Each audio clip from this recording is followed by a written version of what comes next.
Dana Moneter Internasional mengatakan pada Selasa, 11 Oktober 2022, bahwa ekonomi dunia sedang menuju badai air. IMF menurunkan proyeksi pertumbuhan global untuk tahun depan.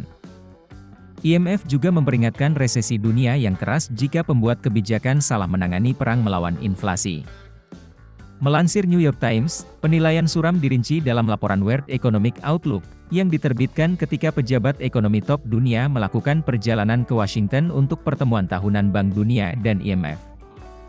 Pertemuan itu bertepatan pada kondisi ekonomi global yang muram, seiring terjadinya gangguan rantai pasokan yang terus-menerus dan perang Rusia di Ukraina. Faktor-faktor tersebut telah menyebabkan lonjakan harga energi dan pangan selama setahun terakhir. Pada akhirnya, kondisi itu memaksa para bank sentral menaikkan suku bunga tajam untuk mendinginkan ekonomi mereka. IMF menilai, menaikkan biaya pinjaman mungkin akan menjinakkan inflasi dengan memperlambat investasi bisnis dan belanja konsumen. Akan tetapi, tingkat inflasi yang lebih tinggi juga dapat menghasilkan serangkaian masalah baru. Misalnya saja, serangkaian resesi di negara-negara kaya dan krisis utang di negara-negara miskin.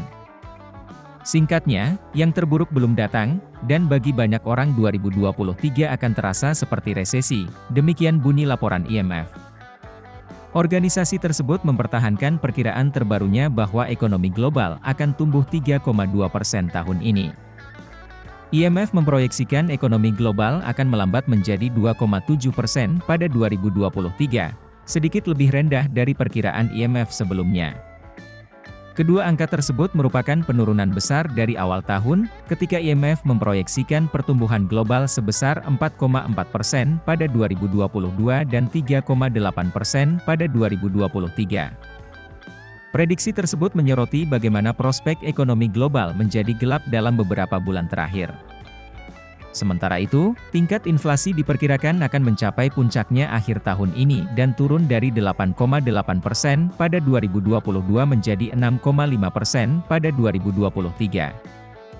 Risikonya menumpuk, kata Kepala Ekonom IMF Pierre-Olivier Gourinchas, dalam sebuah wawancara di mana ia menggambarkan ekonomi global melemah.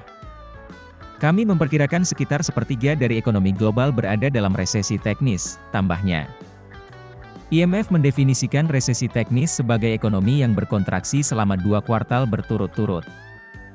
Sementara itu, mengutip kontan.co.id, IMF kembali memangkas proyeksi pertumbuhan ekonomi Indonesia pada 2023 dari sebelumnya 5,2% menjadi 5%. Proyeksi tersebut lebih rendah daripada proyeksi pertumbuhan Indonesia yang sudah ditetapkan dalam Undang-Undang Anggaran Pendapatan dan Belanja Negara 2023 yakni sebesar 5,3%. Sayangnya, IMF tidak menyebutkan alasan yang pasti terkait pemangkasan proyeksi pertumbuhan ekonomi Indonesia pada tahun depan.